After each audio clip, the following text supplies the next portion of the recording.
The city lights of Manhattan were still glowing when Logan Reed stepped out of the Plaza Hotel, the collar of his tailored coat turned up against the early morning chill. He smelled of champagne and Sabrina's perfume, a sweet, dangerous scent that still clung to his skin. For a brief moment, he felt invincible. The deal he had just secured, the woman on his arm, the luxury suite they fed the illusion that nothing in his life could fall apart. Not tonight. He unlocked his Mercedes S-Class, slid behind the wheel, and started the engine. His iPhone lit up with a dozen missed calls, but he didn't bother checking. He assumed it was Madison worrying again. Pregnant women always worried, he told himself.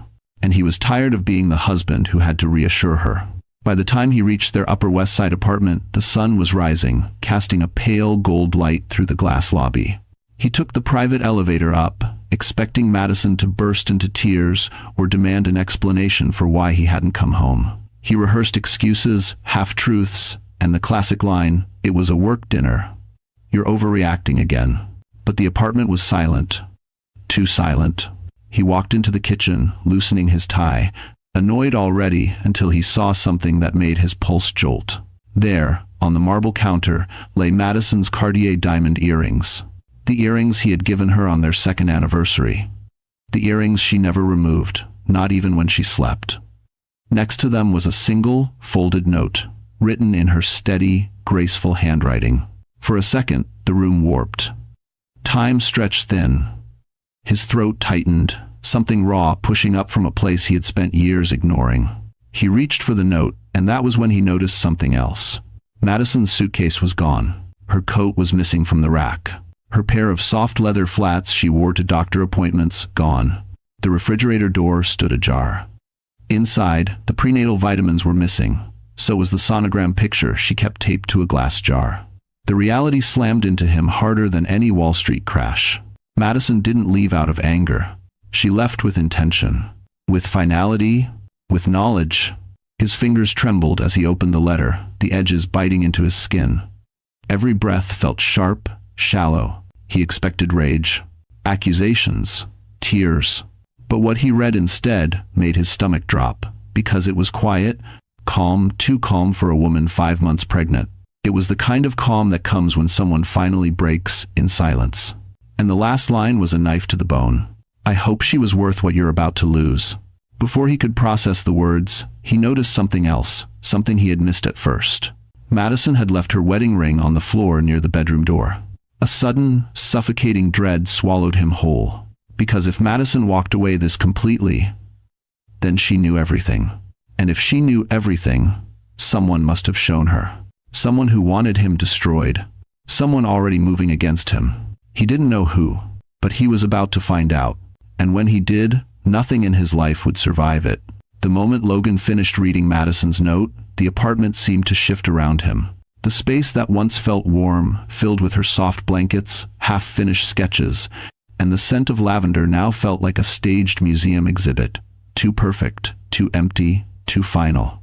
He walked deeper into the living room, his footsteps echoing with a hollowness that hadn't been there before. Madison's favorite mug, the chipped white one she refused to throw away, wasn't on the coffee table. The throw blanket she always curled under during cold Manhattan nights was gone. Even her small collection of design books, the ones she used for her interior architecture projects, had vanished from the shelf. Logan's pulses hammered. Madison never left things unfinished. And she never left without telling him where she was going.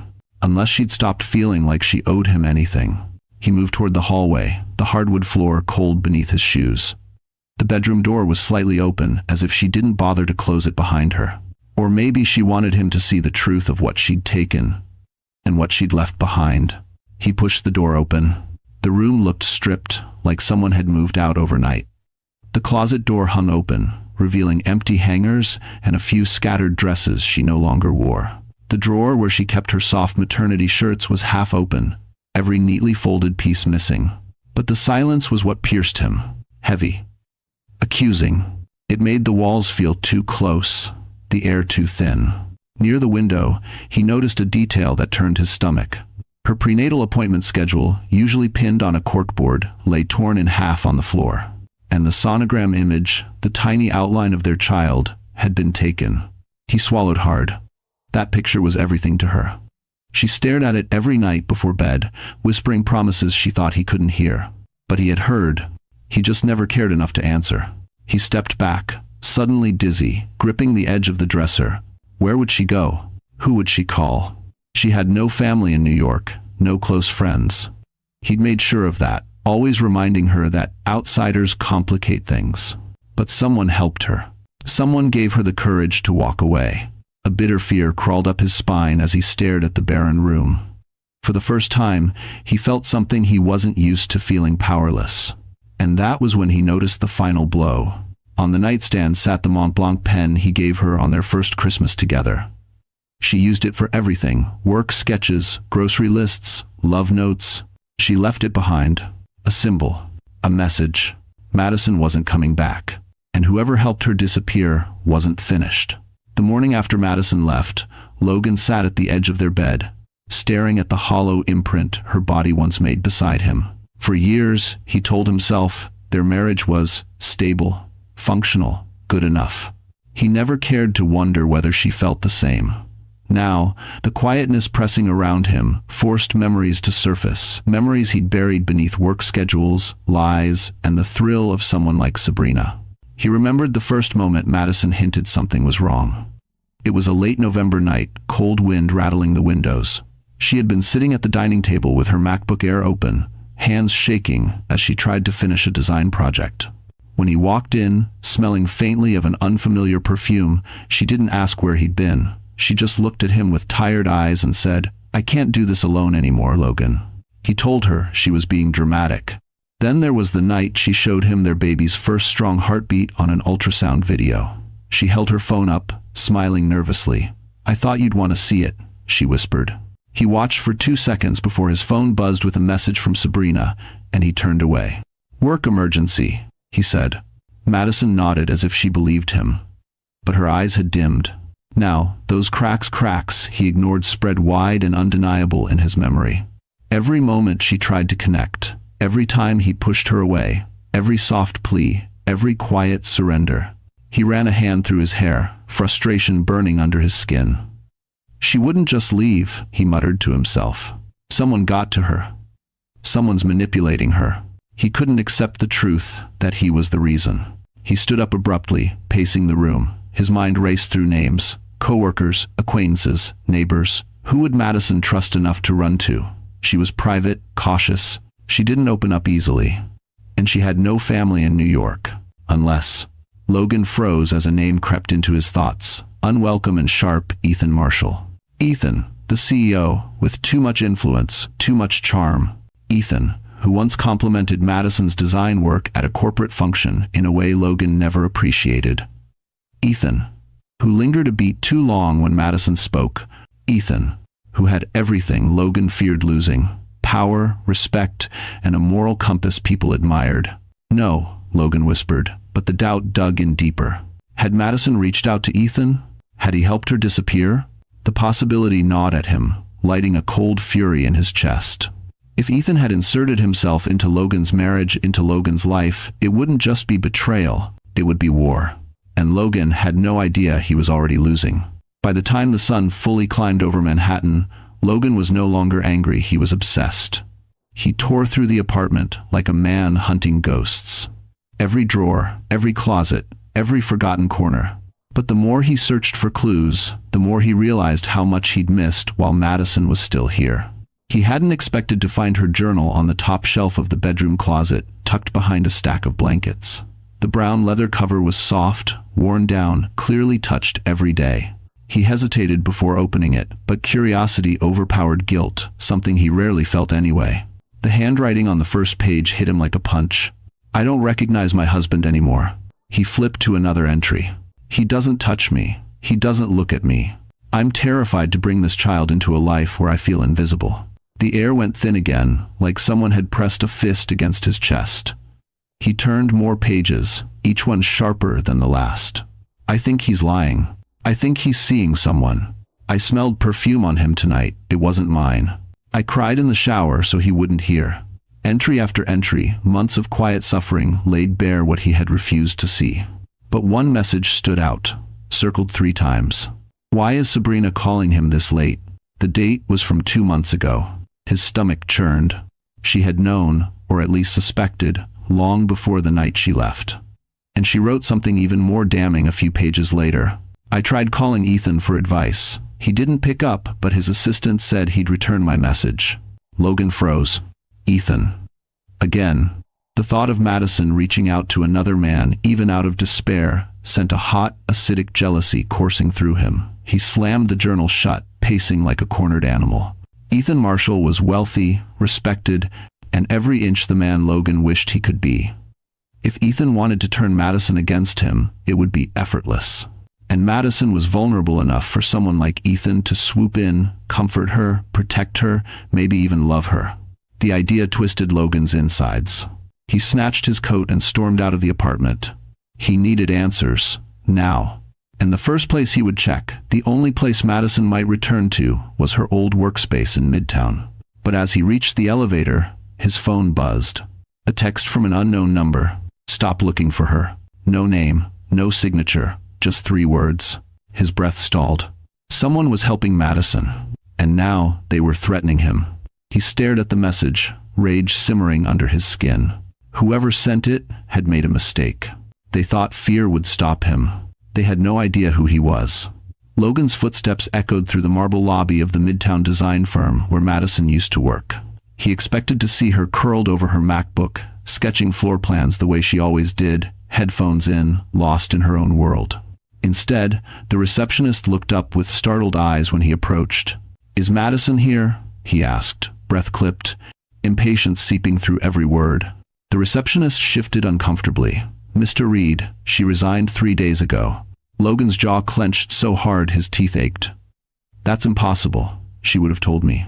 The young woman hesitated, then added, "She said she needed distance, and that she was relocating for health reasons." Health reasons. The phrase sliced through him. Madison was 5 months pregnant and she left the city, alone. He felt a flash of panic, but buried it quickly under anger. "Where did she go?" "I'm sorry, sir," she didn't say. He knew the receptionist wasn't lying. Madison kept her world very small. She avoided drama, avoided gossip, the kind of woman who slipped in quietly and did her work without demanding attention. And now she was gone, completely off-grid. Logan turned away abruptly, pushing through the glass doors onto the busy Manhattan sidewalk. The noise of the city, honking taxis, sirens, the constant churn of crowds felt louder than usual, pressing in on him like an accusation. She resigned before she left him. She was planning her escape. He replayed every detail from the apartment. The missing clothes, the missing vitamins, the missing sonogram. Everything pointed to one truth. Madison didn't run impulsively. She prepared. Someone helped her prepare. His thoughts snapped to the unknown text message he received earlier. Stop looking for her. A warning, a threat, a promise. He scanned the crowd instinctively, ridiculous as it was. New York had millions of people, but paranoia clung to him. Every face looked suspicious.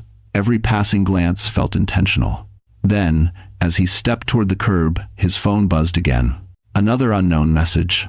You only made things worse for her. Walk away. He froze. The words made his skin crawl. Someone was watching him. He glanced up at the surrounding buildings, glass towers reflecting the morning sun. Any of those windows could hide eyes trained on him. A camera, a witness, a threat. His pulse thundered. He typed back furiously. Who are you? 3 dots appeared, then vanished. Appeared again, vanished. No answer. But the silence said everything. This wasn't random. This wasn't someone meddling. Someone powerful enough, connected enough, was shielding Madison. And Logan realized something chilling. He wasn't the hunter anymore. He was the prey. By the afternoon, every step Logan took felt heavier. His suit, once a symbol of control and power, now clung to him like a reminder of everything slipping away.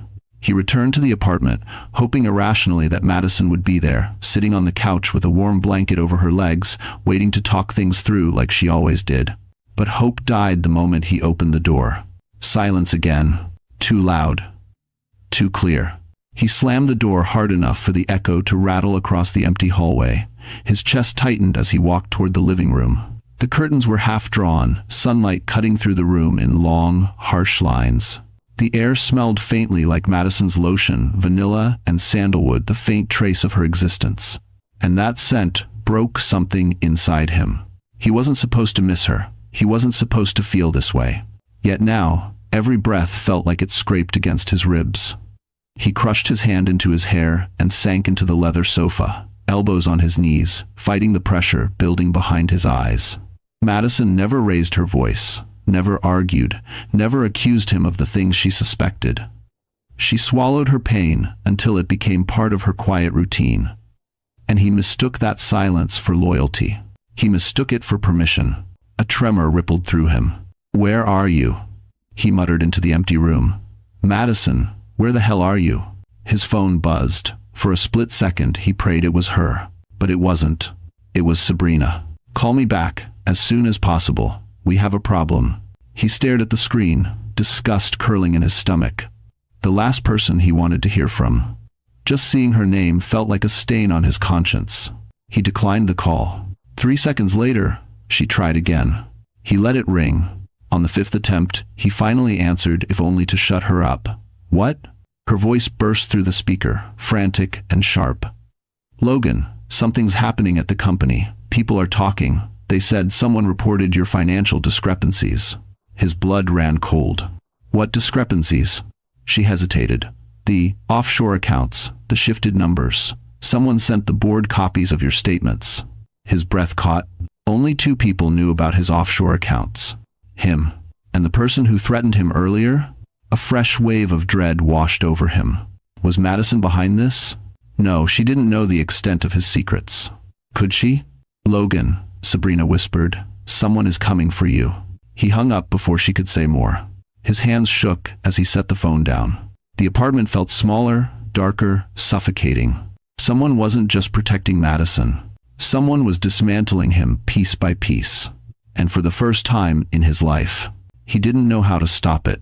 Madison sat in the passenger seat of a sleek black SUV, fingers trembling slightly as she held a warm Starbucks cup between her palms. She stared out the window at the passing city streets, streets she once walked every morning on her way to work, streets that now felt like memories she wasn't ready to revisit. Her breathing was shallow, but steady. She was safe. For the first time in months, she felt a fragile sense of safety. "Drink," the man beside her said gently. His voice was calm, smooth, deliberate. She nodded and lifted the cup. Ethan Marshall watched her with careful eyes, not intrusive, but protective. He kept both hands on the steering wheel, posture relaxed, as though chauffeuring a woman who hadn't fled her marriage overnight with nothing but a suitcase and a sonogram photo. "Are you in pain?" he asked, glancing at her stomach. Concern flickered in his tone. She shook her head. "Just overwhelmed." Ethan breathed slowly. "You did the right thing, Madison." Her throat tightened. "It doesn't feel like it. You left a man who was hurting you. And hurting your child." His jaw tightened, not in anger at her, but at everything she had silently endured. Madison looked down at her hands. "I don't want trouble. I just needed to disappear." Ethan exhaled a soft, ironic laugh. "Then you came to the wrong person. If you don't other..." She glanced up, startled, but he wasn't joking. Not completely.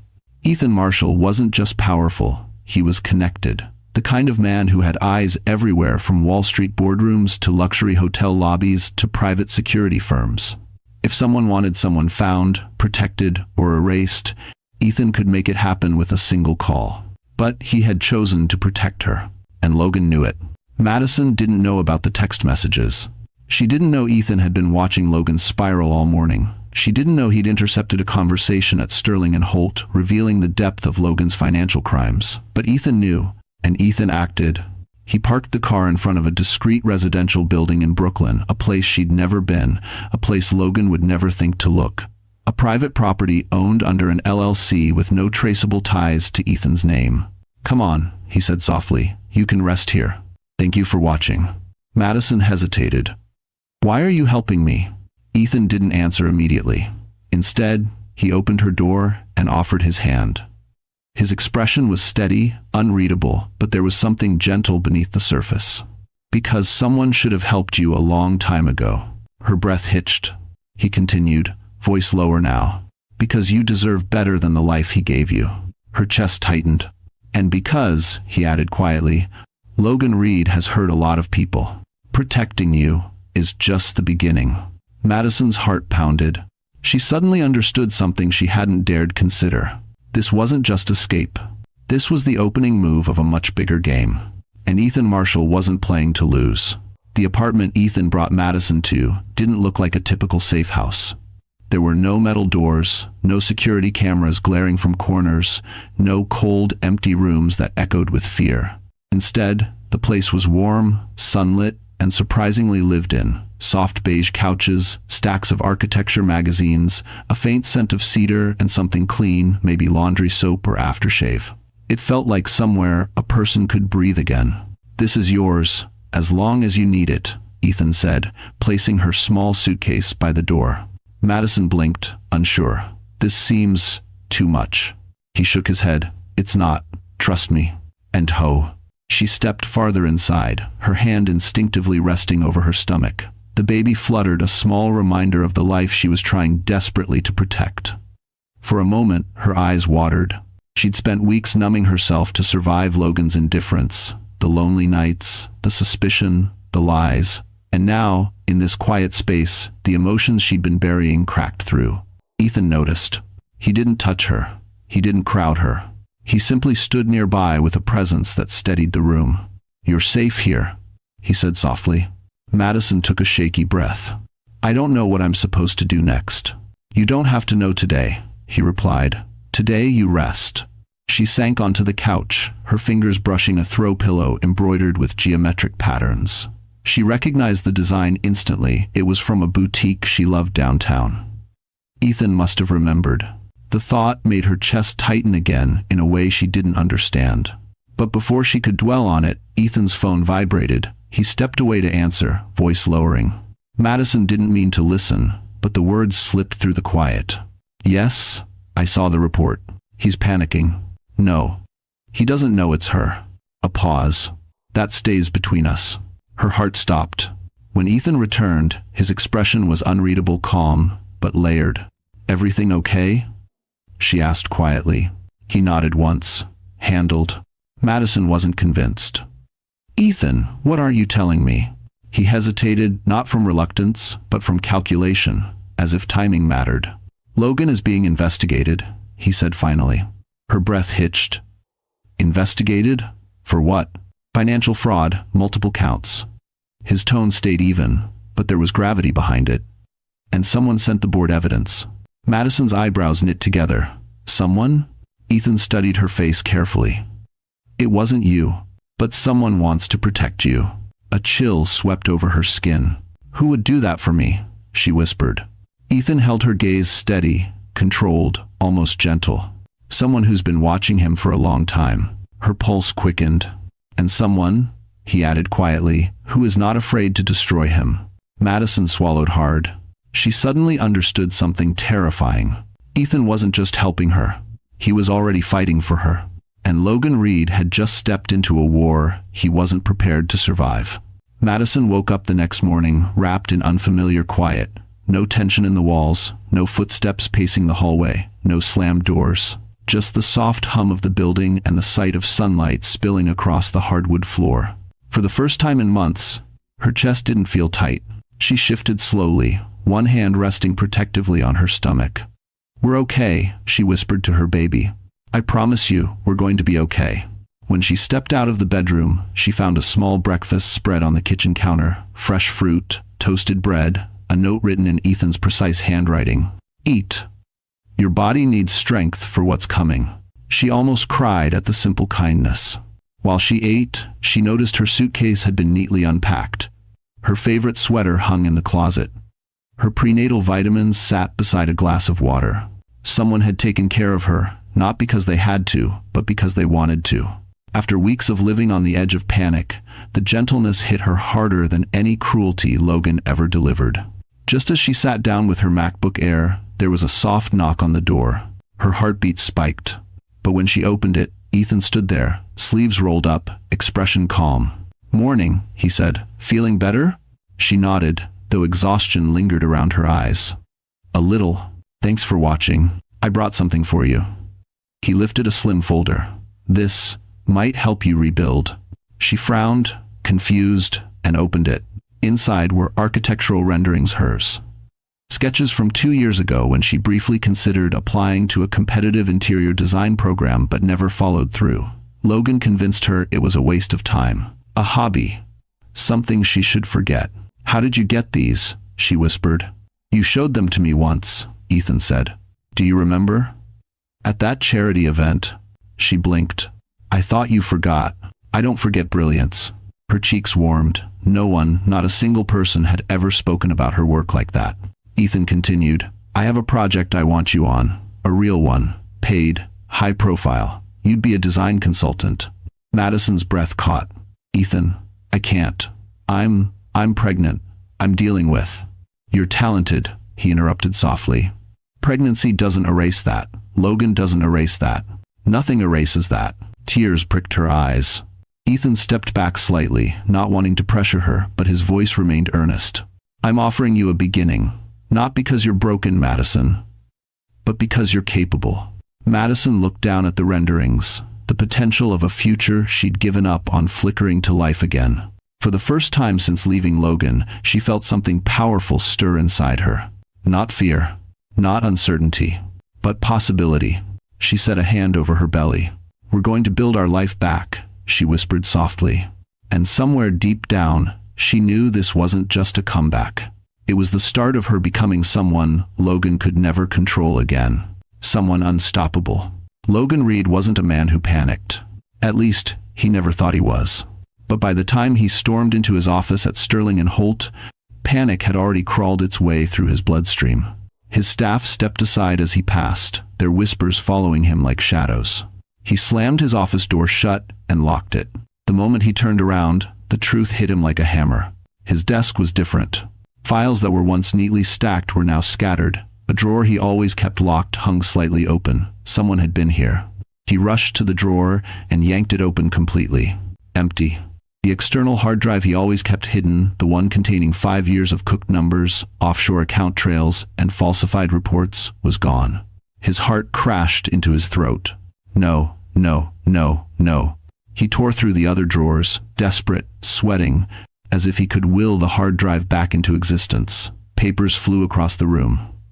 A framed photo of him and Madison hit the floor with a crack, but nothing mattered. The evidence he'd spent years building his career on, the evidence that could bury him, was gone. Someone had taken it. Someone who knew where to look. Someone who knew what it meant. His phone rang. He didn't recognize the number, but answered anyway. "Logan Reed?" a man's voice asked. "Yes. Who is this?" "This is Daniel Brooks from Corporate Compliance. We need you in Conference Room B immediately." His throat tightened. "What for?" A pause. Too long. Too careful. "You'll want to see for yourself." The call ended.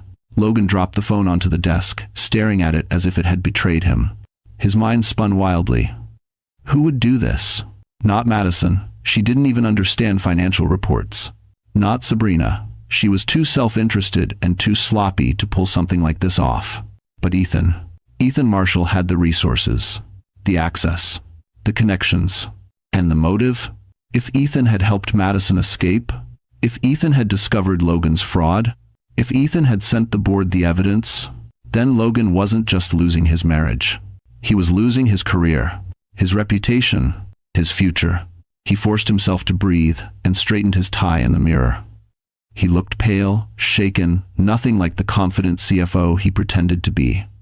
But he had no choice. He couldn't show weakness now.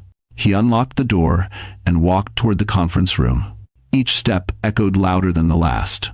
Employees who once smiled at him now avoided his eyes. He pushed open the conference room door. Inside, the entire board sat waiting. A manila folder lay at the center of the table, thick, full, damning. Logan's stomach twisted violently. Someone had declared war on him. And judging by the silent, cold stares fixed on him, he was already losing. The room was too quiet, too still, too coordinated for this to be anything less than a planned ambush. Logan stepped inside, forcing his expression into something neutral. But his palms were already sweating, and his heartbeat drummed loud enough to drown out every rational thought. The board members sat stiffly in their leather chairs, faces stone cold. At the head of the table was Chairman Whitaker, stern, humorless, a man who did not call meetings lightly. "Mr. Reed," Whitaker said, his voice cutting through the silence like a blade, "please sit. If you doesn't too highs." Logan obeyed, lowering himself into the only empty seat. His throat felt raw, dry. He could sense the hostility, the discomfort, the anticipation in the air. Everyone knew something he didn't, or rather something he had hoped no one ever would. Whitaker opened the manila folder. "We received an anonymous packet this morning." Anonymous. Of course it was. Whitaker continued, sliding several sheets across the table toward Logan. Bank statements. Transfers to offshore accounts. Altered quarterly reports. Unauthorized bonuses. Logan's stomach dropped so hard he felt sick. "These documents," Whitaker said, "indicate years of deliberate manipulation." Logan tried to steady his voice. "This is fabricated. Someone is setting me up." Whitaker's eyebrows lifted. "Is that your official statement?" Logan hesitated. Too long, too visible. A woman from the board leaned forward. "The documents match internal records we cross-checked minutes ago. Whoever sent this had access to precise data. Access that only an executive-level employee would possess," another added. Logan's mouth went dry. He finally forced out, "I want to speak with legal." "You will," Whitaker said, "after we finish." The next page was pushed toward him. A photocopy of his signature. On a transfer he never wanted anyone to see. His pulse spiked. "Where did you get this?" Whitaker didn't blink. "Same anonymous source." "I am." A cold sweat trickled down Logan's spine. He could feel the walls closing in. His career, the thing he had sacrificed everything for, was slipping through his fingers. A man at the far end of the table spoke quietly. 2 hours ago, Sterling and Holt received an inquiry from the Federal Bureau of Investigation. Logan's vision blurred. "The FBI." "Why?" he croaked. "For you, Mr. Reed." The board member tapped the folder. "Financial crimes. Tax evasion. Possible embezzlement. 2,000 on it." His body went numb. Whitaker closed the folder with finality. "Effective immediately, you are suspended pending investigation. Security will escort you to gather your belongings." The room spun. Logan gripped the table to stay upright. This wasn't a warning. This wasn't a scare tactic. This was a dismantling. And someone had orchestrated it perfectly. As he stood on shaking legs, security approached him from behind. 2 officers, professional, expressionless. The humiliation hit him like fire. He scanned the faces of the board, desperate for any sign of mercy. But all he saw was relief. And then one horrifying thought pierced through his panic. If someone could destroy his career this easily, what else could they take? Madison tried to sleep that night, but her body wouldn't let her. Every time she closed her eyes, she saw Logan shouting, Logan denying, Logan gaslighting her into believing her own loneliness was somehow her fault. Hours passed in silence, the Brooklyn apartment dark, except for a sliver of city light sneaking through the blinds. She lay still, one hand over her stomach, feeling a dull ache she couldn't ignore anymore. At around 3 a.m., she sat up abruptly. A sharp pain shot through her lower abdomen, stealing her breath. Panic rose in her throat. This wasn't normal. She pressed a hand against the wall to steady herself, sweat forming at her temples. "Not now," she whispered. "Please, not now." Asphyxiation. Her vision wavered. She reached for her phone on the nightstand, but her fingers fumbled, knocking it to the floor. The sound echoed through the quiet apartment. She tried again, crouching slowly, but another pain stabbed through her sharper this time. Tears blurred her eyes. "Ethan," she whispered, even though he was still asleep in the guest room down the hall. She forced herself up, gripping the dresser for balance. Every step felt like her body was tearing open from the inside. She finally managed to push the door open. "Ethan." Her voice cracked. "Help." His door opened instantly, as if he'd been awake the entire night. He crossed the hallway in 2 long strides and caught her just before her knees gave out. "What's happening?" he asked, his voice low but urgent. I don't know," she gasped. "It hurts. Something's wrong." He didn't waste another second.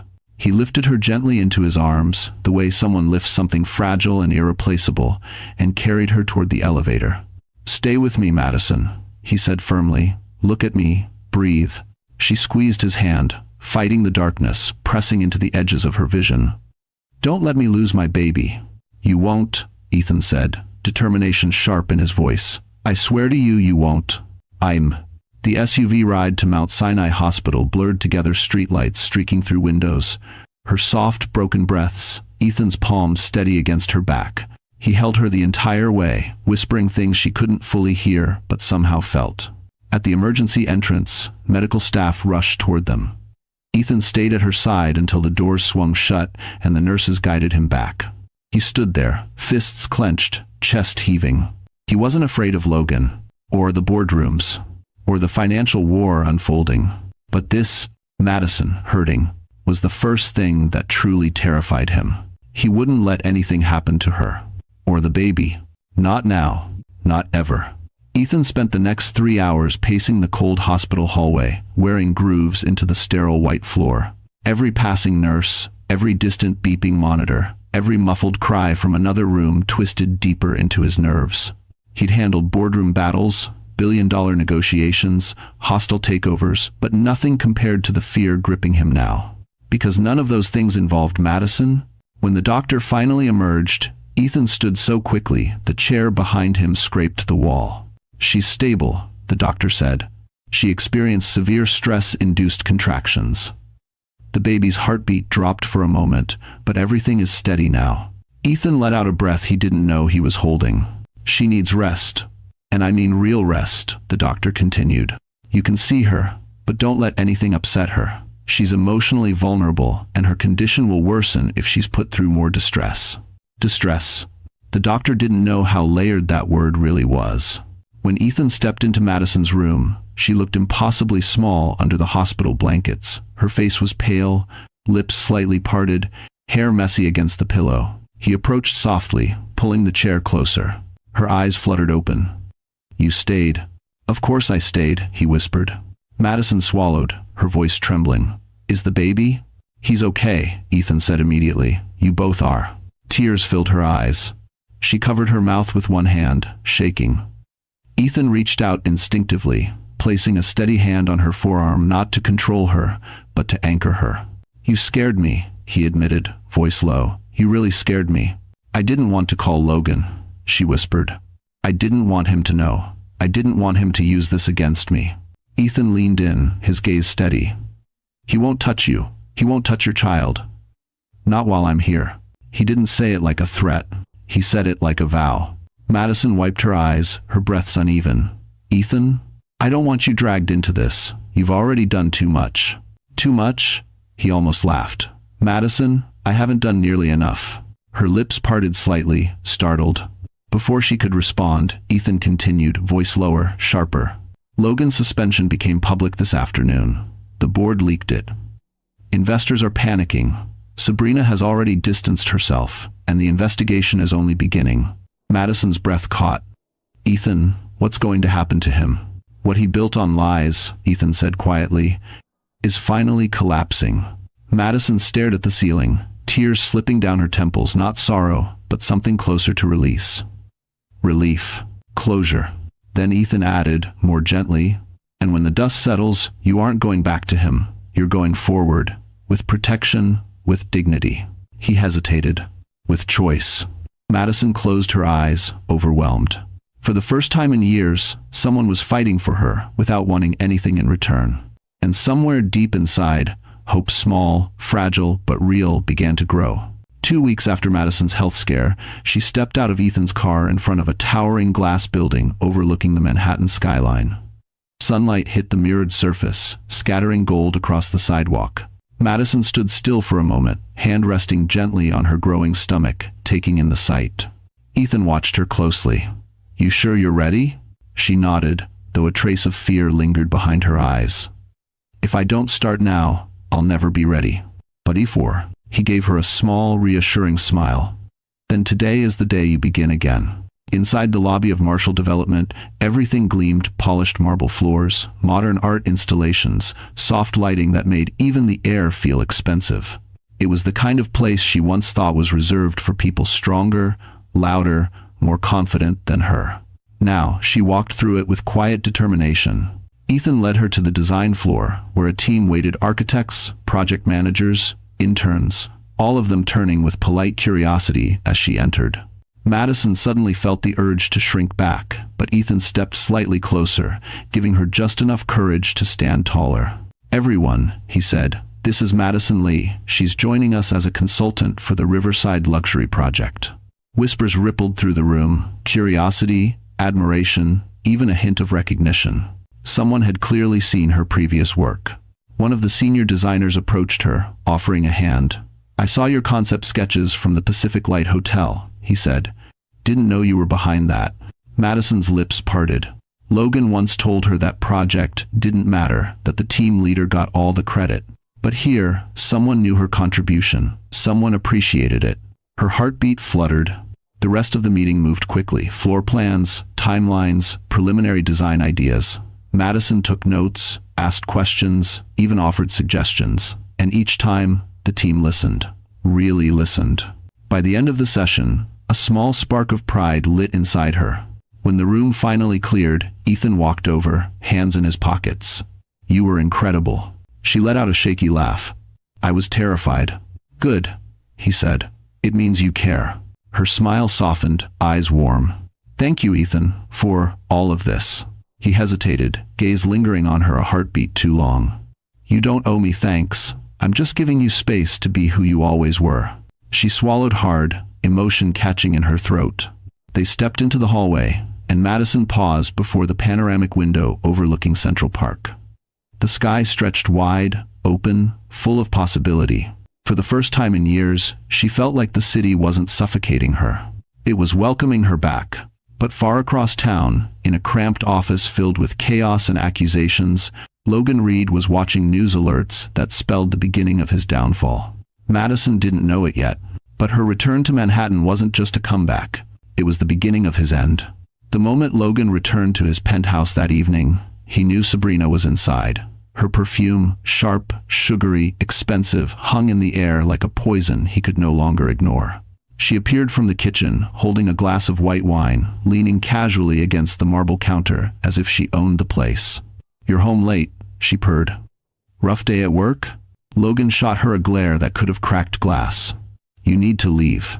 Sabrina lifted an eyebrow. "Excuse me? I don't have time for your games," he snapped.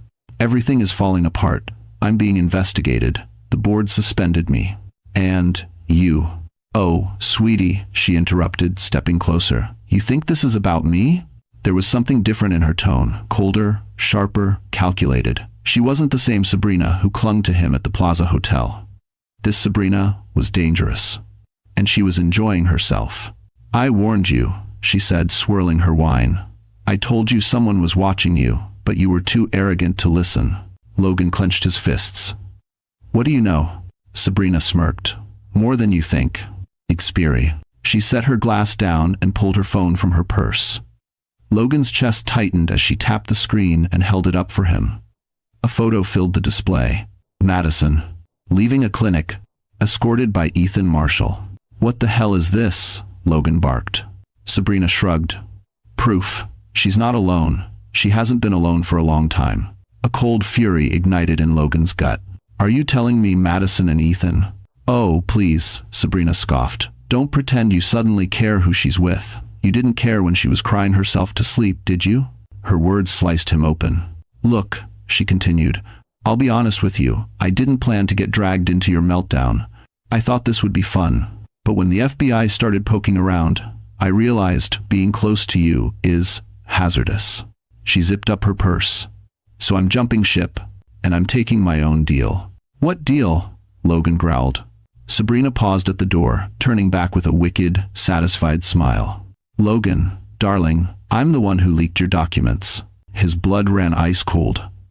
"You what?" "I sent everything to the board," she said smoothly. "And the FBI. And a few reporters. Turns out, men who cheat on their pregnant wives are predictable. I knew you'd implode sooner or later. I just accelerated the process." "This stallery." Logan lunged toward her, but she stepped back, laughing. "Touch me," she warned, "and the next thing I leak will finish you completely." She slipped into the elevator, the doors gliding shut with a soft chime. For a long moment, Logan couldn't move. Sabrina. The woman he destroyed his marriage for. The woman he trusted, with secrets Madison never knew. She had been playing him from the beginning. And now, with his career, reputation, and freedom slipping through his hands, Logan finally understood the truth. He hadn't lost Madison. He had thrown her away, for someone who had just buried him alive. The contraction hit harder than the first time, sharp, sudden, knocking the air from Madison's lungs. She crawled forward instinctively, gripping the hospital bed rails as a nurse rushed toward her. "Breathe, Madison. Deep breaths. You're okay." But she wasn't okay. Her body trembled. Sweat dotted her forehead. Every muscle felt stretched beyond its limit. She knew pregnancy came with risks, but she never imagined she'd face labor this early, alone except for a man who wasn't the father of her child, yet somehow felt more present than the husband she had lived with for years. Another contraction ripped through her. She choked back a cry. Ethan appeared in the doorway at the same moment, his expression turning to pure fear when he saw her doubled over. "What's happening?" he demanded, stepping forward. "She's going into preterm labor," the nurse replied swiftly. "We're trying to slow it down, but her body's under extreme stress." Madison squeezed her eyes shut, tears slipping down her cheeks. "Ethan, I can't. I'm scared." He moved to her side instantly, grabbing her hand as if grounding her to the earth. "Look at me. You're not alone. I'm right here." Her grip tightened around his fingers. For months, she had been shrinking emotionally, physically under Logan's neglect. But here, with pain racking her body, she realized she wasn't shrinking anymore. She was fighting. The doctor entered, voice calm but firm. "Madison, your baby's in distress. We need to prepare for the possibility of delivering tonight." Her blood ran cold. "But it's too early. We'll do everything to manage it," the doctor reassured. "But we need your consent to proceed if it becomes necessary." "If experience." Madison's breath faltered. She looked at Ethan, confused, terrified, desperate for something solid. "Madison," he said softly, "trust them. Trust yourself. You've made it this far." She nodded weakly. As nurses adjusted monitors, the doctor stepped out to prepare a surgical team.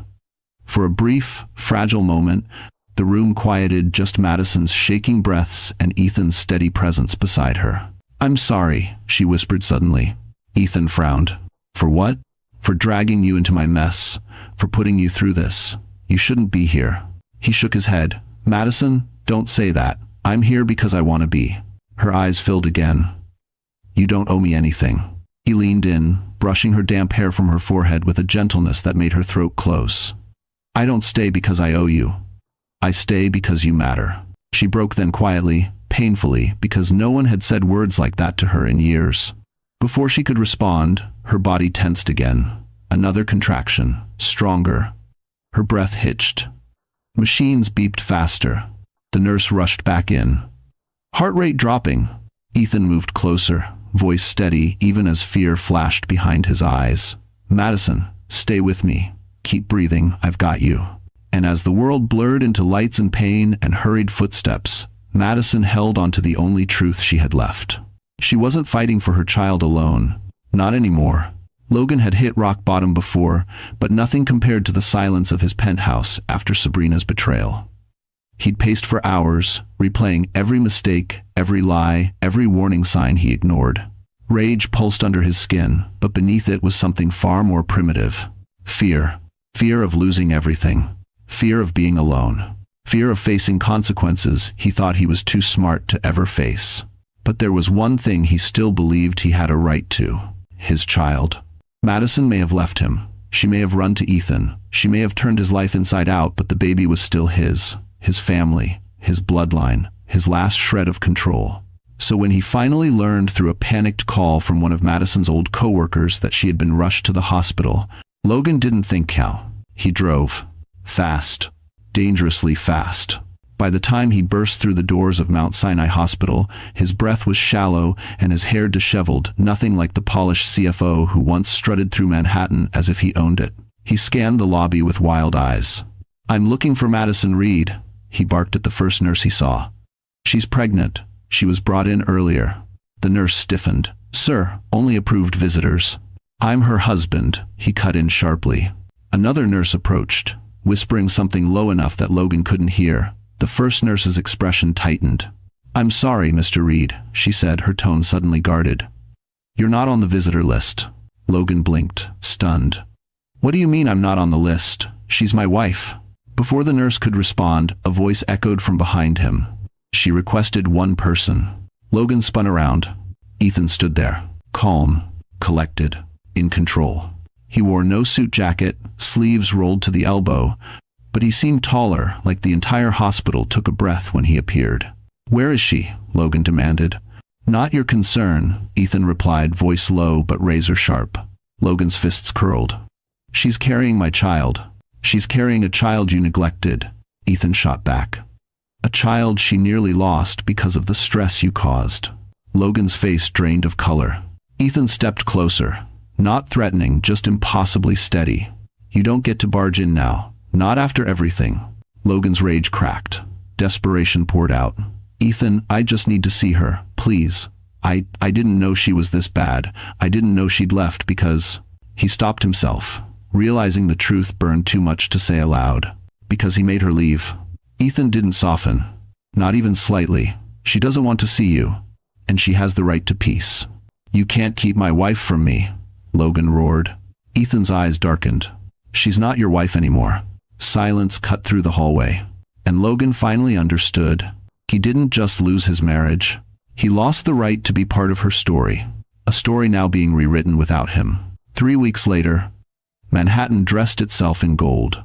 The annual Sterling and Holt Charity Gala, the event Logan, once dominated with confidence and charm, now prepared to unfold without him. Investors, executives, and high society donors filled the grand ballroom of the Ritz-Carlton, champagne glasses reflecting glittering chandeliers overhead. Soft jazz floated through the air. Women in floor-length gowns sparkled beneath the lights. Men in tailored tuxedos whispered about scandals, stocks, and the latest fall from grace. And they all knew the name on their lips: Logan Reed. He had become Manhattan's favorite cautionary tale. Outside the ballroom, a sleek black car pulled up. The valet opened the door, and Madison stepped out slowly, her hand resting on her baby bump. She wore a simple ivory dress, no sequins, no diamonds, but the room seemed to shift when she walked in. Strength radiated from her in a way no designer gown could fabricate. Ethan was beside her. Black tuxedo. Controlled aura.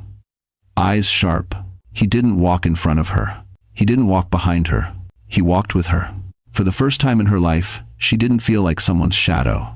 Heads turned instantly. "Is that Madison Reed? I thought she left the city. Who's the man with her? Oh my God, is that Ethan Marshall?" Whispers surged like a current. Madison felt her breath tighten. Ethan leaned closer. "If you feel overwhelmed, we can leave." She shook her head. "No. I need to be here." This was the night she reclaimed her narrative. Halfway across the ballroom, the room's energy shifted again, this time with discomfort. Logan had arrived. Not invited, not welcomed, but desperate enough to ignore both. He looked different now, pale, thinner, eyes hollow from weeks of investigations and public humiliation. Conversations stilled. People stepped aside as if he carried something contagious. His gaze locked on Madison. Her breath caught. Not in fear this time, just exhaustion at the ghost of who he once was. He moved toward her, chest rising and falling in short bursts. "Madison, please, I need to talk to you." Aspiration. Ethan stepped between them instantly, posture unshakable. "You don't get to approach her. This is my wife," Logan snapped. Madison's voice cut through with quiet finality. "I'm not your wife anymore." The ballroom froze. Logan's face crumpled, but before he could speak, microphones clicked on. Chairman Whitaker stepped onto the stage. "Ladies and gentlemen," he announced, "before we begin, we must address the criminal findings regarding former CFO Logan Reed." A collective gasp. Security moved toward Logan. He backed away, humiliation flooding his face, eyes darting between Madison and Ethan. Whitaker continued, "We thank Madison Lay for her cooperation and the documents she unknowingly helped us recover." Logan spun toward her, betrayal slicing him open. "You gave them?" Madison stepped forward, voice steady. "I didn't leak your files, Logan, but I'm not sorry someone finally did." Security placed a hand on Logan's shoulder. He didn't fight. He just stared at Madison with a realization that broke him completely. She wasn't afraid of him anymore. And Manhattan wasn't his kingdom to rule. Not tonight. Not ever again. Logan had always imagined himself untouchable, a man too powerful, too respected, too indispensable to ever fall from grace. But as security escorted him out of the ballroom, humiliation dripping from him like oil, he finally understood the truth. He wasn't untouchable. He was disposable. And Madison watched him go with a stillness that wasn't cruel. It was closure, the kind she had waited years for. As the ballroom doors closed behind him, a wave of whispers swept through the crowd. Is that really it for him? Fraud? Embezzlement? Poor Madison. But she looks incredible tonight. She's better off without him. For once, the story wasn't twisted to make her the villain. For once, the world saw the truth. Ethan gently touched her elbow. You okay? She exhaled slowly, shoulders relaxing. For the first time, yes. But the night wasn't finished. Chairman Whitaker returned to the microphone. And now, he announced, a special acknowledgement. Our Riverside project has exceeded expectations, and we would like to recognize the consultant responsible for the design transformation. Madison blinked, confused, until she heard her name. Madison Lay. The audience erupted into applause. Real applause, genuine, admiring. She felt her throat tighten as Ethan guided her toward the stage. Go, he whispered. You earned this. She stepped into the lights, soft, golden, warm, the kind of light she used to dream of standing under, the kind of light she once believed she didn't deserve. Whitaker shook her hand. Your vision is exceptional, Miss Lee. We're lucky to have you. Madison smiled small at first, then fuller as the applause continued. The woman who once hid behind her husband was now being applauded without him. Across the room, Sabrina watched with narrowed eyes, clutching a champagne glass like it owed her something. She approached as Madison stepped off the stage, her heels clicking like tiny threats. Well, Sabrina said, forcing a smile, I guess congratulations are in order. Madison didn't flinch. You're leaving the city soon, I heard. Sabrina stiffened. Madison continued softly, smart choice. Manhattan remembers everything. Before Sabrina could respond, Ethan stepped beside Madison, casual but unmistakably protective. Sabrina's expression shifted resentment, guilt, envy, all twisting at once. You two look cozy, Sabrina sneered. Madison met her gaze calmly. We're not hiding. That's the difference. Sabrina's jaw clenched. She turned sharply and walked away, her figure swallowed by the crowd, no longer the seductress in control, but a woman who had burned her last bridge. Madison exhaled deeply. Ethan looked at her, pride shining in his eyes. You handled that flawlessly.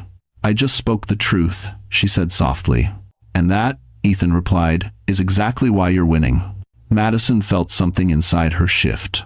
Something final. Something freeing. Tonight, Logan lost everything. Tonight, Sabrina faded into irrelevance. And tonight, Madison stepped fully into the life that had always belonged to her. Spring settled over New York like a soft promise, warm breezes weaving through budding trees, sunlight slipping between skyscrapers, the city humming with new beginnings. Madison stood on the rooftop terrace of the Riverside project, the very project she helped bring to life, watching the Hudson River shimmer in the late afternoon glow. Her baby boy slept peacefully in her arms, small fingers curled against her chest. She kissed the top of his tiny head. We made it, she whispered. Everything felt different now, not perfect, not easy, but peaceful. Something she had never experienced in her old life. Behind her, footsteps approached, slow, familiar. She didn't turn immediately, she didn't need to. Ethan stepped beside her, coat unbuttoned, sleeves rolled back, the wind teasing strands of his hair. He's beautiful, he said softly. Madison smiled. He looks like my dad. Then he's lucky, Ethan replied. For a while, they simply stood there, watching the sun melt into the horizon. No rush, no fear, no shadows from the past clawing at her heels. Just presence, quiet and steady. Ethan finally spoke again, voice gentle. You know, you've built something remarkable, not just here, he nodded toward the skyline, but in your life. Madison exhaled slowly. I didn't do it alone. No, Ethan agreed, but you were the one who chose to stand back up. A gust of wind brushed past them. Madison tucked the blanket around her son, then looked up at Ethan with something soft and steady in her eyes. "I used to think strength meant staying," she whispered. "Now I know strength was leaving." "And you left with grace," he said. "That's rare." Madison swallowed, emotion rising. "Ethan, everything you've done helping me, protecting me, fighting for me, I don't know how to repay that." He shook his head. "You don't owe me anything." But then, his voice softened. "Still, I'd like to ask you something." Her heart fluttered, not with fear this time, but with anticipation. Ethan reached into his coat pocket. Not for a ring box, nothing showy, nothing grand. Just a simple silver band, elegant and understated. Something that matched the woman she had rediscovered. "I'm not asking you to rush," he said quietly. "I'm not asking you to forget what happened. I'm asking if, when you're ready, you'd let me be part of your life." And his? Stain. Madison felt tears prick her eyes. Not the tears of heartbreak. The tears of finally arriving somewhere safe. She placed her hand over his. "You already are," she whispered. Ethan's eyes softened in a way she had never seen. In that moment, surrounded by the city that once swallowed her whole, Madison realized something powerful. She didn't just survive. She won. Logan faced criminal charges. Sabrina disappeared from Manhattan's social circle. And Madison, once invisible in her own marriage, now stood in the light, loved, respected, and free. Ethan gently wrapped his arm around her, pulling her close as the sun dipped below the skyline. A new family. A new beginning. A new chapter. Not born from escape, but from choosing herself at last. So, that's how the story ends, my dear friends. And if you're still here with me right now, listening until the very last moment, it means something in this journey touched your heart in a quiet, honest way. Maybe you saw a part of yourself in Madison's courage, or maybe you recognized the lesson hidden beneath the pain. Life will break us sometimes, through betrayal, disappointment, or people we trusted too much. But the Stoics remind us, what stands in the way becomes the way. Pain isn't just something we survive, it becomes the doorway to who we're meant to become. Madison learned that leaving wasn't weakness, it was wisdom. And healing wasn't an accident, it was a choice. Remember, your worth isn't measured by who stays, but by who treats your heart with care. And sometimes, the most powerful victory is choosing yourself. If this story made you feel seen, even for a moment, don't hesitate to like the video, share it with someone who might need it, and subscribe so we can keep walking through these stories together. You're not alone here, this channel is your home too.